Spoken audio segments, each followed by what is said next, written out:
দীঘাতে আমাদের পছন্দের একটি আশিয়ানা হলো এই বিচ ভিউ রিসর্ট। লাস্ট 2 মাসের মধ্যে আমরা 2বার দীঘা ভ্রমণ করেছি। প্রথমবার উঠেছিলাম আমরা এই বিচ ভিউ রিসর্টে, যা এক কথায় অনবদ্য, এক নজরে মন কেড়ে নেওয়ার মতন। সবুজে ঘেরা, রং বেরঙের ফুলে সাজানো আর ঝলমলে আলোকসজ্জায় সজ্জিত এই রিসর্টটি। শুধু বাইরে থেকেই নয়, ভেতর থেকেও ততটাই পরিষ্কার ছিল এবং দৃষ্টি আকর্ষণীয় ছিল এই রিসর্টটি। এটি ছিল রিসেপশন এরিয়া। দেখো কতটাই সুন্দর, তাই না? তার সঙ্গে ছিল তার ডাইনিং মানে রেস্টুরেন্ট এরিয়াটা, সেটাও এক কথায় অনবদ্য। ওই যে হেল্ম মানে হচ্ছে তুমি শিপের স্টিয়ারিং বলো বা শিপ স্টিয়ারিং হুইল বলো, সেই আকৃতিতে ছিল চেয়ার, টেবিলগুলো অত সুন্দর করে সাজানো। তার সঙ্গে তার ভিউ ছিল সুইমিং পুল আর তার পাশের গাছগাছালি। আর সুইমিং পুলের ধার থেকে রিসর্টটা দেখতে ঠিক এতটাই সুন্দর লাগতো রাতের বেলায়। আর আমরা ছিলাম ফার্স্ট ফ্লোরে। ফার্স্ট ফ্লোর থেকে ব্যালকনিতে দাঁড়িয়ে তার ভিউটা ঠিক এরকম লাগছিল।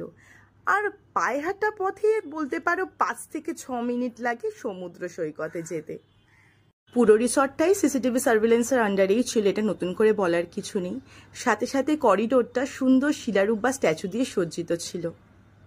রুমে প্রবেশ করেই চলে আসলাম রেস্টরুম বা বাথরুমটা শেয়ার করতে, যেখানে ছিল 2টো টাওয়েল, টয়লেট্রিজের মধ্যে ছিল হেয়ার কোম, 2টো ব্রাশ, পেস্ট, সোপ, শ্যাম্পু।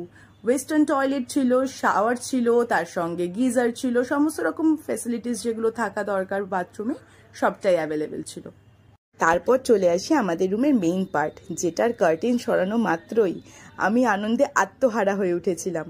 ছোট্ট একটা ব্যালকনি, কিন্তু তার কি অপরূপ শোভা। চারিদিকে সবুজে ঘেরা বাগান, সাথে এত ওয়েল মেনটেন্ড একটা সুইমিং পুল, যার জন্য আলো পড়ে সে জলটা ঝলমল করছে।